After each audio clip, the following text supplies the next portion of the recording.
ओम शांति। प्रिय आत्माओं, बहनों और भाइयों, आज का विषय है माया का कमाल। शुरू की बात है कि ब्रह्मा बाबा के अव्यक्त होने के बाद एक भाई जिनका नाम डॉक्टर खेमचंद था, वे अच्छे पढ़े लिखे होने के कारण उन्हें लगा कि वे भी कुछ कम नहीं हैं। उसकी इसी कमज़ोरी को देख माया ने उसकी उसी कमज़ोर नस को दबाते हुए कहा कि अरे तुम तो राम की आत्मा हो। बस क्या था, उन्हें राम बनने की धुन लग गई।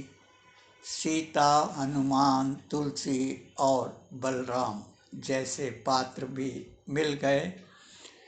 दिल्ली का मकान बेच बिसरख में रामबाण के नाम से आश्रम बना लिया।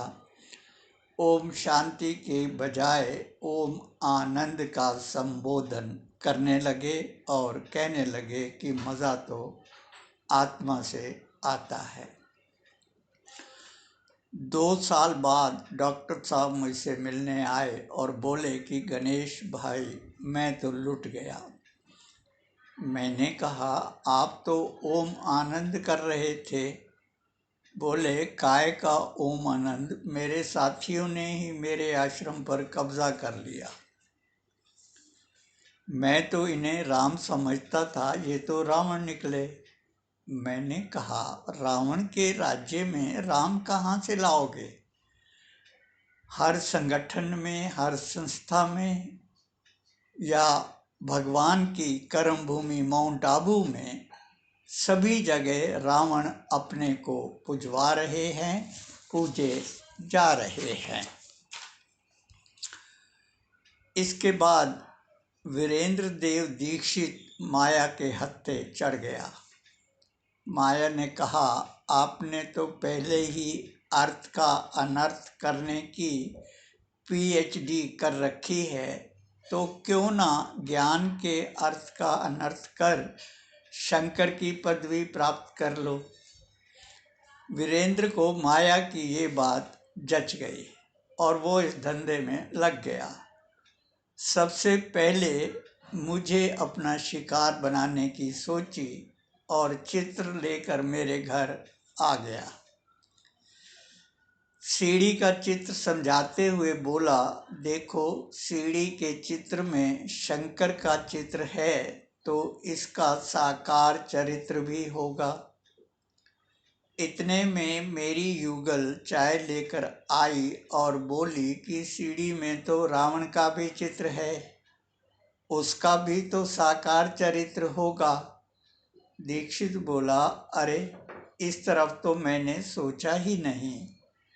तो मैंने भी कह दिया कि यहाँ जब भी आना हो तो सोच समझ कर ही आना। अर्थ का अनर्थ करने में तो दीक्षित एक्सपर्ट था ही, तो लोग इसके साथ भी जुड़ने लगे। ओम शांति करने वाले ओम क्रांति करने लगे। जिससे जुड़े थे उस शंकर का अब अता पता किसी को भी नहीं है। सीबीआई भी उसका पता नहीं लगा पाई। माया ने ऐसी जगह पटका है कि किसी को पता भी नहीं चल रहा। इसके बाद विष्णु का पद खाली था, तो इसके लिए दशरथ पटेल ने हाथ आजमाया। इनके साथ भी कुछ लोग जुड़ गए। ओम शांति की बजाय परम शांति करने लगे। कुछ टूटने लगे, कुछ जुड़ने लगे और माया इनका तमाशा देखने लगी। इसके बाद उत्तर प्रदेश के इटावा जिले में महामधुबन का पाठ शुरू हुआ। फिर इनमें लोग बट गए। एक ने स्वयं को महाशिव और बेटे को शिव बना दिया। लक्ष्मी नारायण की ड्रेस पहनकर लक्ष्मी नारायण होने का पाठ बजाने लगे। लोग शिव और महाशिव से मिलन मनाते समय लिफाफे पकड़वाने लगे। धंधा चल निकला। इनको मानने वालों का नशा इतना था कि कहने लगे कि जो ये खेत खाली पड़े हैं, इन सब में ब्रह्मा कुमार कुमारियां दिखाई देंगी। ऐसा कहने वालों का अब खुद का भी अता पता नहीं है।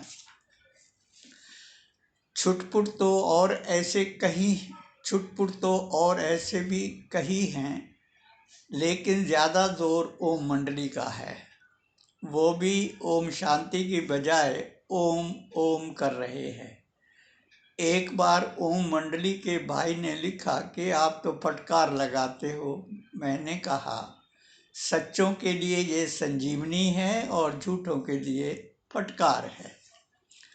सच तो ये है कि जिनके जीवन में कोई लक्ष्य नहीं होता, ऐसे लोग ही कभी यहाँ कभी वहाँ भटकते रहते हैं, भटक रहे हैं। माया का काम ही भटकाना है।